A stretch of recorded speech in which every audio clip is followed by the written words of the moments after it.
Good day, everybody. My name is Jim McBride. I'm Charleston City Councilman for District 3, and this is episode number 8, July 9th, and the topic today is hurricane preparation.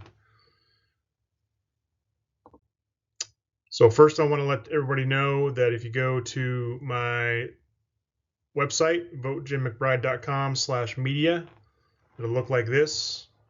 And you can sign up for a newsletter if you want. But I also have social media, Facebook, Instagram, X, YouTube. And if you, for example, go to X, for the month of June 2024, I made a whole lot of posts on hurricane preparation. So, for example, on June 1st, you can go to my X and see some helpful information there about different websites and different social media to follow on Facebook and X and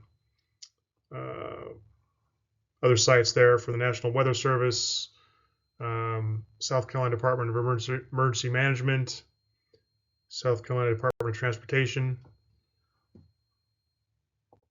On June 3rd, I talked about the state's website, hurricane.sc.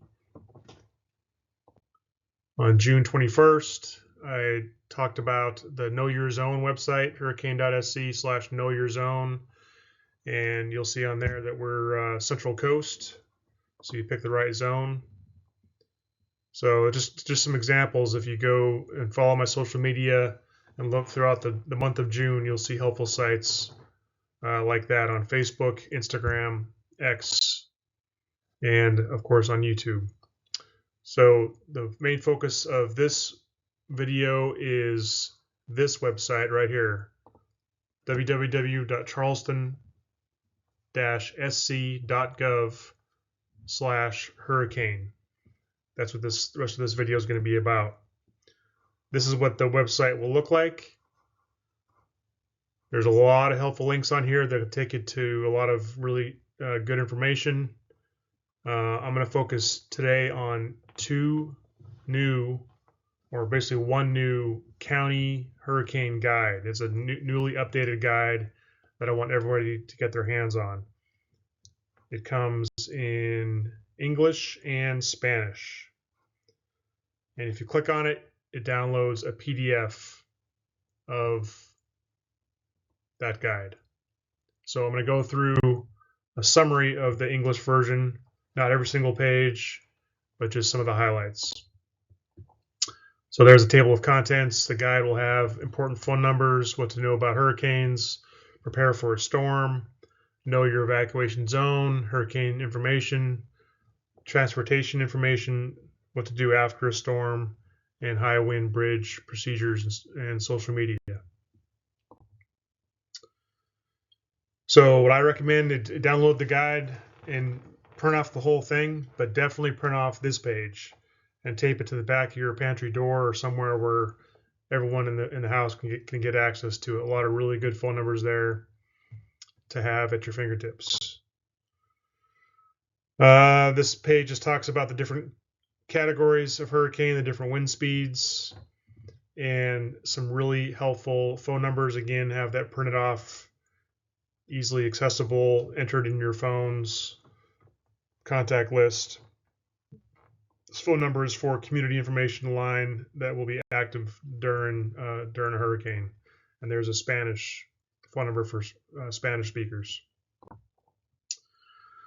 All right, so know your zone. So we're Zone B in the yellow for Johns Island and James Island. Right up in here. Talks about Zone B. That's important to know. So when you get information passed to you on websites or on news channels during a hurricane or when a hurricane's approaching, they're talking about different zones. It's important to know what zone that you're in. And we in District 3, Charleston City District 3, are in Zone B. All right, so I'm going to be focusing on that from that perspective from Charleston City District 3.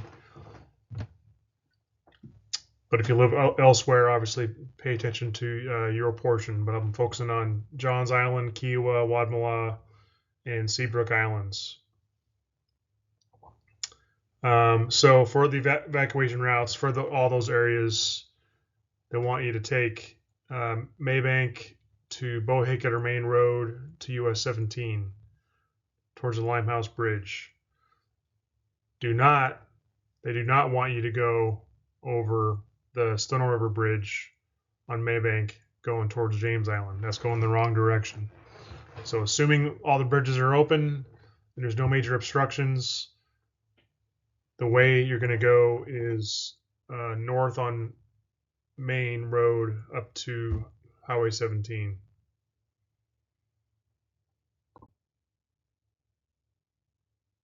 So for transportation, if you don't have your own transportation, you'll be happy to know there's a lot of bus stops for hurricane evacuation. There's a whole bunch there. There's about 15 for James Island and Folly Beach. There's about 15 for Johns Island. Whole bunch of stops there for bus evacuation. And Wadmalaw Island, there's about 4 stops.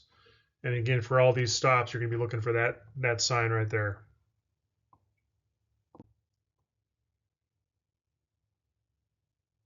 So again, that's the website. Very important to have that at your fingertips. Take a look at it. www.charleston-sc.gov/hurricane. The guides, like I said, are new for this year, so please download them, print off the important information. And again, you can find this and a lot of other helpful information that I put out on a regular basis about infrastructure and other things going on around District 3, Johns and James Island at votejimMcbride.com/media. You can sign up for a newsletter that I put out every month or two, and my social media pages that I put out helpful information.